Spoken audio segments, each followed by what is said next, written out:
Some new developments been happening behind the walls of a Toronto prison that are actually positive for a change. Now that they're introducing virtual reality as well as internet so that prisoners can get their high school diplomas. Now, this is all going down to a W5 special that I've seen. That's a multi-part special that they're on part one of right now that we're going to do a reaction to. But before we get into that, y'all know the drill. Make sure to hit that like button so we can break the algorithm. Subscribe or you're dissing. And make sure to comment below and let us know what you think about this story. So let's get to the story right here. Let me pull this up on the screen. Let me get my headphones on and let's see what's going on behind the walls of this Toronto prison. This actually is the Bathurst Institute to be specific. But let's go.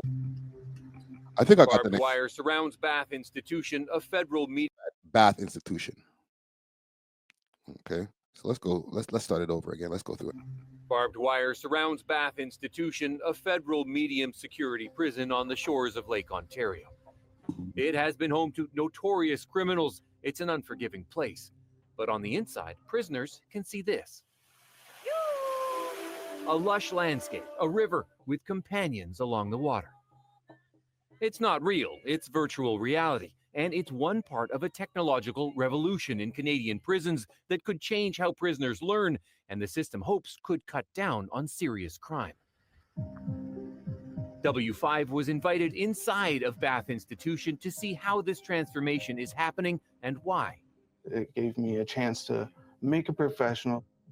Inmate Daniel using secondhand computers to complete a high school assignment on a newly accessible online platform. So let me just stop for a second here before we continue, because they're introducing this and they're doing it with a medium security prison that they just mentioned in the beginning of this piece here. But just to give some people some clarity who just might not know, and I feel it's kind of obvious, but there's maximum security prisons, and this is for the people who are going to the penitentiary. Anybody who gets a conviction of 2 years plus, they end up going to the penitentiary, and this is for people who don't understand Canadian law. So when you go now to the penitentiary, depending on what your criminal charge was, they're going to send you to maximum, they're going to send you to medium, and then or they can send you to minimum. Okay, and they do different assessments of your mentality, your escape risk value, and all these different things, so they can assess to see what type of prison that they're going to put you into. These medium security prisons, they're still prisons with bars and different things like that. Where some of the minimum security prisons, they're kind of more of a dorm room type of looking environment. But when it comes to these medium security prisons, they try to introduce different things, and then they eventually can integrate them through all of the prisons in the medium security, and then obviously the minimum security. This is just in my opinion, but let's continue this video. He hopes it will help him get a job when he's released after serving time for assault. Yikes. I don't want to. Well, this is where. Listen, man, I don't want to be biased. I know we're in a world where everybody gets second chances, but I just don't like that they chose this specific prisoner to do this piece on, because there's a lot of people who are in there for dealing, crimes of passion when it comes to, unaliving somebody. They had to go to get the diddler, the skin beef guy. Come on, dog. Hope you're enjoying the video. Do me a quick favor while you're here and smash that like button so we can break the algorithm. And join the comment gang and subscribe. It's free. Offend. I don't want that. Sorry, let's rewind. He hopes it will help him get a job when he's released after serving time for sexual assault. I don't want to be offended. I don't want You. that. The world doesn't want that. But he faces challenges, among them an uphill battle against the statistics, says project advisor Marcy Beitner. So about 75% of offenders don't have a high school diploma when they enter the institution, and that's why it's CSC's priority to upgrade their education. We're currently looking at 75% of offenders don't have a high school education. That's crazy. That actually explains a lot when it comes to people who are offenders, reoffenders, and stuff like that. They might lack the resources due to not finishing high school to be able to go get a job in regular society. And don't get me wrong, people have to take accountability. Not everybody who hasn't finished high school is because they grew up in the hood, because there's a lot of people who grew up in the hood and they finished high school. They didn't end up on the street being a gangbanger or whatever it may be. But, you know, there is also the thing called a product of your environment. So we have to keep that in mind too. All right. Let's continue. A digital strategy for all of CSC. A strategy, says Corrections Chief Information Officer Stéphane Blanchard, that puts online courses into Canadian prisons for the first time, but also keeps things highly monitored. And we work with the institutions to make sure everything is secure, up to standard. Internet behind bars can be a problem. For example, in Ontario jails, one convicted romance scammer, John Mulder, appeared to set up an online dating account from behind bars. You was in rehab bench pressing. Toronto rapper Top5 shot an entire music video while thanking the guards who smuggled the cell phone in for him, he said, for $10,000. Dope!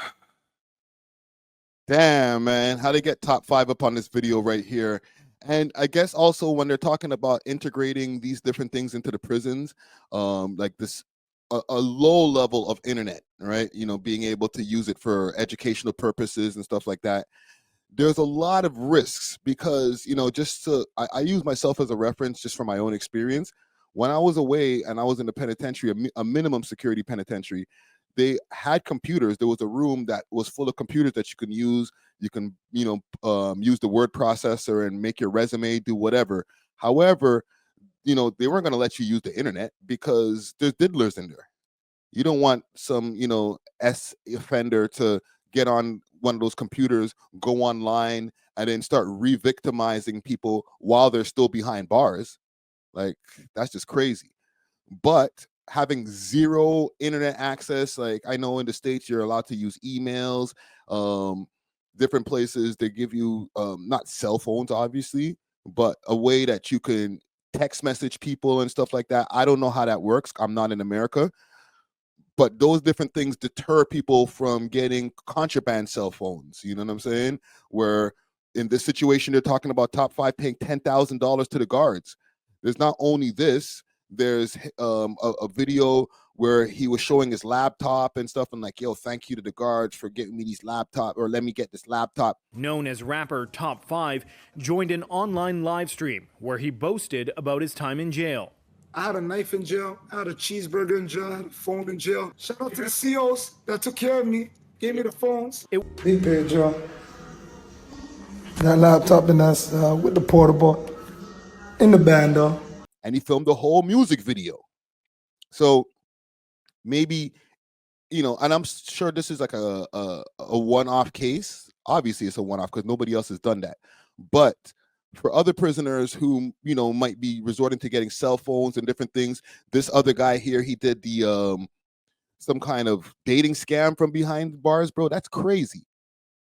All right. Maybe if they had a little bit more access to internet, they can occupy their minds with, you know, education, trying to get a high school diploma, even trying to get a post-secondary education. You never know. It might deter them from setting up online dating sites and all types of stuff, or shooting music videos for drill songs. You know what I mean? You never know. All of that accomplished through smuggled cell phones like this one.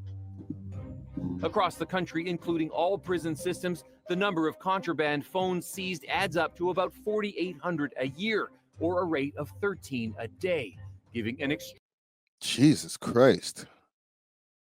So 4,800 a year in cell phones. That's not even a lot, man. I'm sorry. Maybe there's the way they're saying it. They're like 1,400 a year, or 4,800 a year. My bad. 4,800 a year. 48,000 would have been a little bit more of a shocker. This is like, come on, B. Not to say that they don't have an issue with contraband cell phones and whatever, or illegal cell phones inside of the jails and stuff, right? I low key, I'd be talking to rappers sometimes that I'm like, how you talking on a cell phone so much? You know what I mean? But 4,800 ain't the worst in the world. It's like, clutch my pearls. Calm down. or a rate of 13 a day, giving an extraordinary number of prisoners access to the internet with no monitoring at all. Why do people want cell phones so much? They want an unrestricted access to the internet and unrestricted access to their family. So if they want to stay on the phone all day with their family, then they gotta purchase a phone on the black market, essentially. Corrections is This is true. It's, you know, that expression, right message, wrong messenger. Like, obviously, this is true. People want to connect to their families. People want to go on the gram and stunt, talk shit. There's people doing TikTok videos in jail. Constant struggle to control contraband, noting that even with rigorous searches, high-tech detectors, and trained sniffing dogs, maintaining a contraband-free environment remains a significant challenge. But we don't want to hear it from the diddler. Come on, B. We don't want to hear it from the guy on the skin beef. Your opinions are not welcome, sir. Realizing that security only goes so far, says Blanchard. Another way to cut down on smuggling is to tackle the demand. If we were to provide email for some offenders in the future, maybe they would not resort to other type of access to have these emails sent out. Right now, the computers just have access to high school courses. So you can't Google anything, can't send an email? No. Can't go on Facebook? Nope. Very restricted. The coursework. I gotta stop there. Why are you asking these stupid questions, bro? So you can't go on Facebook, you can't Google. So they're in jail, fam. You know, I'm all with advancing in technology and stuff, but we still have to have limitations. We can't just be like, okay, you know, set up an Instagram account and just go live, bro. Go live. It's okay, you know. What are you on? What range you on? You know, C4. Go live from C4, bro. Let's go. Like, nah, bro. They need to get me in there. Ask the right questions. Nope. Very restricted. The coursework, something to put on a resume. Daniel graduated grade 12. 2 months later, That's I was dope. walking across the stage for graduation as valedictorian. And if you had told Wow, they made the guy who has a skin beef a valedictorian. Okay. me I'd have been valedictorian 10 years ago, I would have laughed at you. With that diploma, Daniel hopes he can avoid coming back to Bath Institution. All right. So, as you can see right there, there's some new developments. They've been testing just using low-level internet in the jails.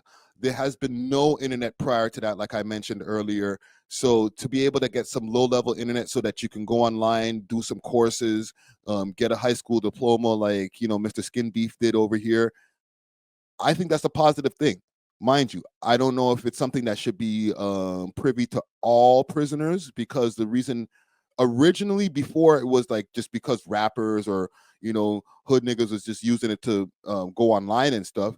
The reason originally that they didn't want the internet to be in the jails over here in Canada is because of the guys like this guy who just got his diploma.